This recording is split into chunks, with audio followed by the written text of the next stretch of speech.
I, 26 male, bought my girlfriend, 25 female, a car. She said that was my third and final strike. Original post. I come from a wealthy family. I now work in the family business, so technically I'm not spending mommy and daddy's money anymore. Been with my girlfriend for a year and 5 months. She's the best thing in the world. Doesn't matter how bored, sad, lonely, upset, or even happy I feel, she always makes it better. Now, I don't like to show I have money, because obviously that's not the best way to attract people who are actually interested in you and not your money. So when I started dating my girlfriend, I didn't spend a lot until I felt comfortable with her. That was 3 months in. I bought her a tablet that was somewhere between $600 and $700, I'm pretty sure. She seemed okay with it. I don't like to think I'm careless with how I spend, but I also know I'm probably not the most mindful when it comes to my spending either. At 7 months in the relationship, I decided to buy my girlfriend a bracelet that I saw while looking for a birthday gift for my little brother. It was $6,000. I know. Saying it out loud maybe doesn't sound like a good idea, but I've spent more on some truly ridiculous stuff, but for my budget it really wasn't as bad as it sounds. She wouldn't accept it and told me to return it. I kept telling her it was fine, but she didn't want it.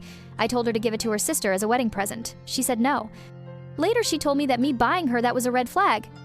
Around 8 months in, I realized I loved her and she told me she loved me right around the same time. I took her on a we are in love date. I thought since she didn't like the bracelet, I'd keep things simple this time. No dinners at expensive restaurants, no gifts, no elaborate plans. Just us eating food from a local place we both like sitting by the mountain, one of her favorite spots. Everything went great and we left after a while. She told me in the car that though she had a good time, she expected something fancier. Noted.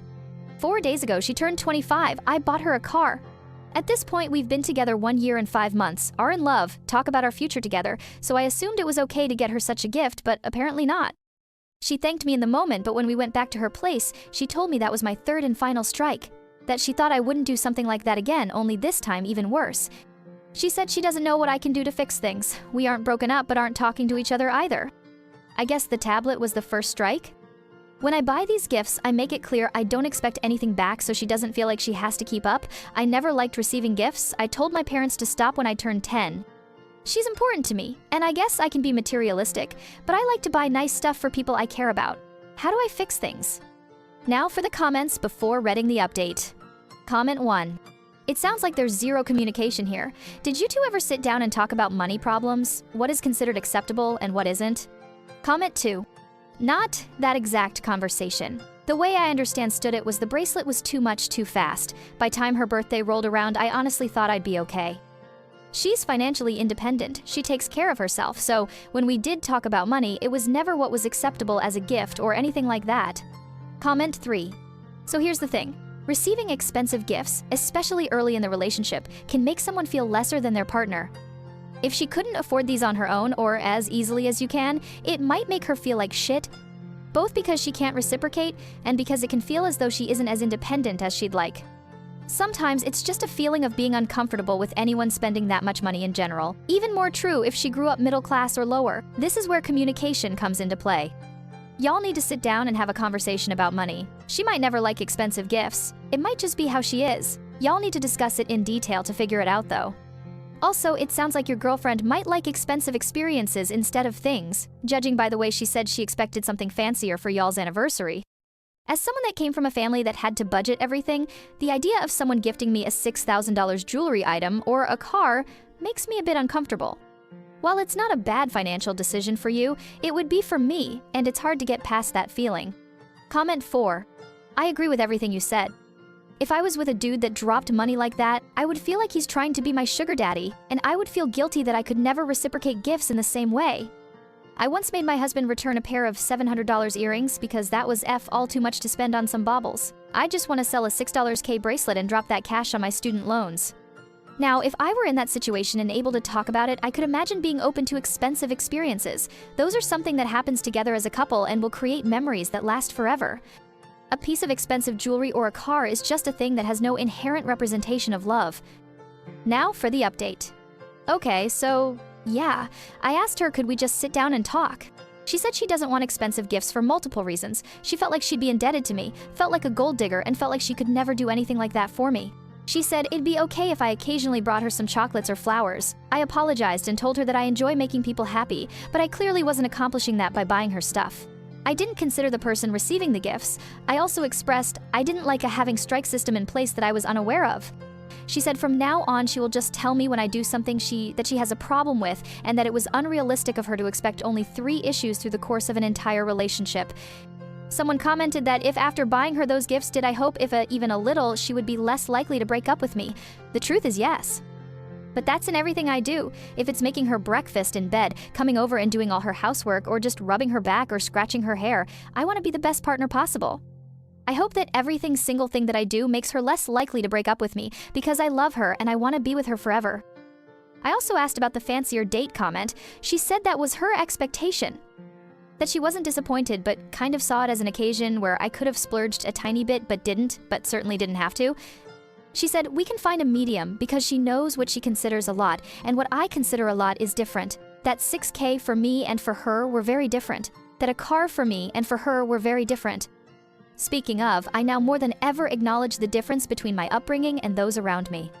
Because of the pandemic and as my family's wealth gets bigger, I realized how unaffected I was compared to everyone else.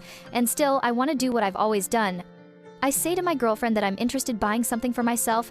She says, I can't spend 6 figures on something I wasn't thinking about an hour ago. And she's right, I don't need it, I want it. Being with someone from a different background has opened my eyes. I would have bought and already had it. She said I could do some good with my money. My family is going to begin giving to people affected by the pandemic, but it's really just to make us look good. My dad didn't just wake up and feel like helping people. She says do that if I want to spend. Story 2. My 33 female husband, 36 male, may have cheated on me with my dead best friend and had an affair, baby? Original post. I don't even know where to start. The past 6 months have been an absolute clusterfuck, and it only seems to be getting worse. My best friend since elementary school, who I'll call Alice, passed away in February from cancer. She had a 2-year-old daughter who went into the custody of her mom after she passed away, who I'll call Alexis. Last month, Alexis showed up on our doorstep unannounced, telling my husband he needs to take responsibility for his child and either take custody or start finally paying child support. She says that Alice had told her when her daughter was born who the father was, but didn't want anything to do with him. To answer the inevitable, Alice was a traveling nurse and made a lot of money, which is the only reason I can think of for why she didn't go for child support. During this conversation, my husband had the worst panic attack he's ever had, so we had to end the conversation before I could get more details. My husband's story is, I don't even know. He said that Alice's daughter is probably his, but that it isn't what I think. Almost 3 years ago, we threw a large housewarming party as we just moved into our dream home after I finally finished residency and was set to make real money for once. Alice was in town and set to be at the party, but I was called into work before she got there. I didn't get back till after 3 a.m. Party was winding down, my husband was passed out upstairs, and Alice had already left the party, which at the time I did find strange as we hadn't seen each other in months. My husband claims he woke up in the middle of the night to Alice on top of him, but he passed out again before he could say anything. He claims he never told me because he was worried I wouldn't believe him, which I don't know if I do. He showed me some texts he sent his best friend the next day, asking for his advice about him, thinking someone raped him, but if he cheated, he could have had that conversation as evidence, especially since he never said Alice specifically. Ever since the party, he has been very distant with Alice, and after she had her daughter, he would even find excuses not to be around the house when she would visit at all. I don't know if that's because he cheated, or if Alice did actually rape him and this was his trauma response. Honestly, Reddit, I don't know what to do. I've known Alice since we were children, and she had never come across as that kind of person. But I've also known my husband for over a decade, and he's not once ever given the inclination of a cheater. He's an attractive guy, and I've seen the looks he gets at the gym, and he's never even given more than a glance. What the hell should I do? How do I figure out what the truth is here when Alice isn't even around to defend herself? She never even implied she liked my husband, let alone want to sleep with him. I told my husband he needs to get a DNA test before anything is decided on the child's part, but in the meantime, he needs to move out while I think about what I'm going to do here. Now for the update. After talking with you, I've come to the realization that my husband is being truthful. My best friend raped him. Several people pointed out that with Alice not liking my husband, if it was an affair, she would have told me when she was dying, if only to separate us. You're absolutely right. I was there, in the room while she passed. I held her hands for days, we talked about so much. If it was just an affair, she would have told me. But if she raped my husband, she wouldn't have said a word. That's the type of thing horrible people take to the grave. I've also come to the realization that I made a terrible mistake asking my husband to leave for a few days while I gather my thoughts. Not to make excuses, but losing my best friend to cancer, a long cancer fight at that, was brutal. To say that I was devastated wouldn't do it justice.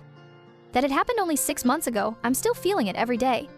So to have this thrown on me, it's like I'm losing her all over again. Either she betrayed me and fucked my husband, or she betrayed me and raped my husband. Not only have I lost her, but now I've lost the good memories, an entire lifetime's worth. It was impossible for me to look at him and not also see her and be struck with the horror and realization of that loss all over again. I felt I needed to be able to break down, grieve, and think without the fresh wave of loss I got every time I saw him. It was wrong of me to ask him to leave, you're right though, and as of a few minutes ago, I've righted this wrong. I called my husband, I apologized, told him I believe him, and begged him to come home. He'll be here in half an hour at most, and I'm going to support my husband the way I know he would have supported me. I've been an off and on Reddit user for several years, and sometimes the advice given on subreddits like these can be a bit hit or miss. But today, you guys did good. You've helped me realize not only that I was wrong and being stupid at that, but that I was hurting the person that needed me the most. I was selfish. I have no idea what we're going to do as far as the potential daughter is concerned, but I can assure you we'll deal with it together. It's going to take a lot of time and probably a lot of therapy to grieve this new loss.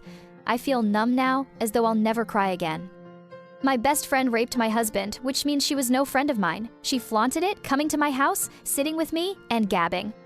She brought her child here, trying to rub it in his face right in front of me. She tortured the man I loved, and I was an unknowing party to it.